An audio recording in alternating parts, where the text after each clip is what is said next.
What's up, everybody? It's the Digital World Podcast.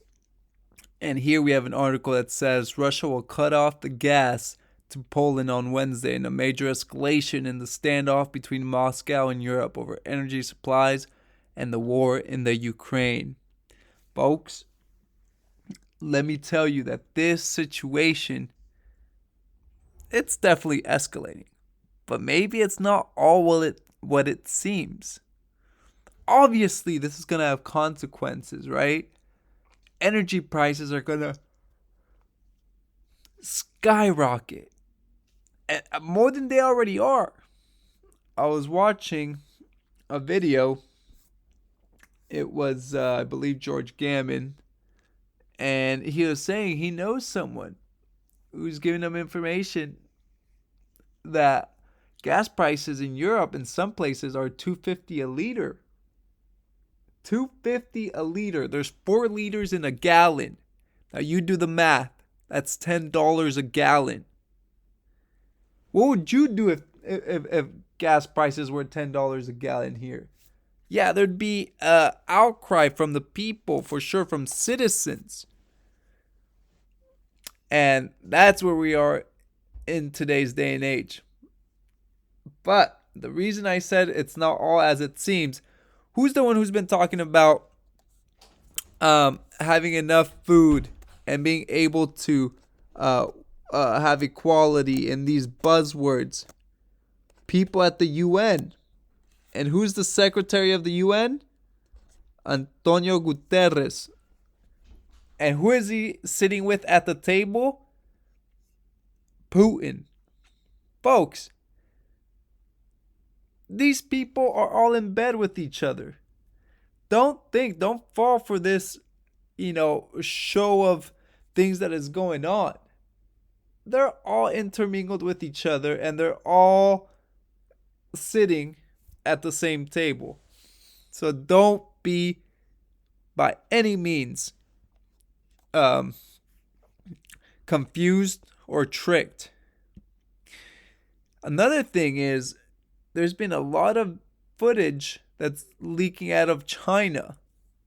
Whether that's intentional or not, I don't know.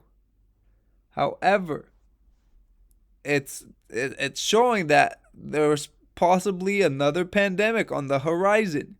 So you've got to watch out. You've got to prepare. And that is the key hallmark of this channel: preparation. Preparation will meet opportunity at one point or another. Here is Jen Psaki, the press secretary of the White House.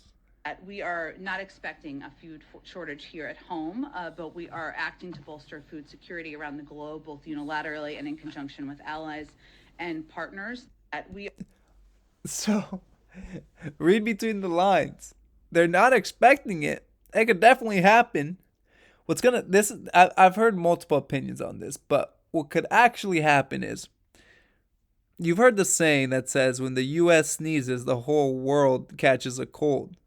What's going to happen is, since we're wealthy enough to buy all these products, the U.S. is still going to feel it. They'll feel a significant reduction in the way of life. It won't be the same, and there definitely will be shortages. However, worldwide, people are going to starve. They're going to go through hunger. And it's possible that in parts of the U.S., and lower income communities, they'll definitely feel the brunt force of this as well. But the US won't feel it as bad as the rest of the world. So preparation, very important. Here we see Spain's PPI, producer price inflation, year over year, almost 50%. Now this is a chart that you have to screenshot and share with other family members or friends. If not, share this video with them so they can see it. This is insane. We're at insane levels, folks. Now, to talk about Elon Musk buying Twitter, here, there's been a lot of news surrounding it, and for good reason. But never ever be quick to just accept the narrative that's being placed out there. Okay? There's narratives from both sides. One is, oh, gloom and doom on from people from the left. And then on the right, they're excited for free speech. Okay? Now, you have to be aware of everything going on. Okay?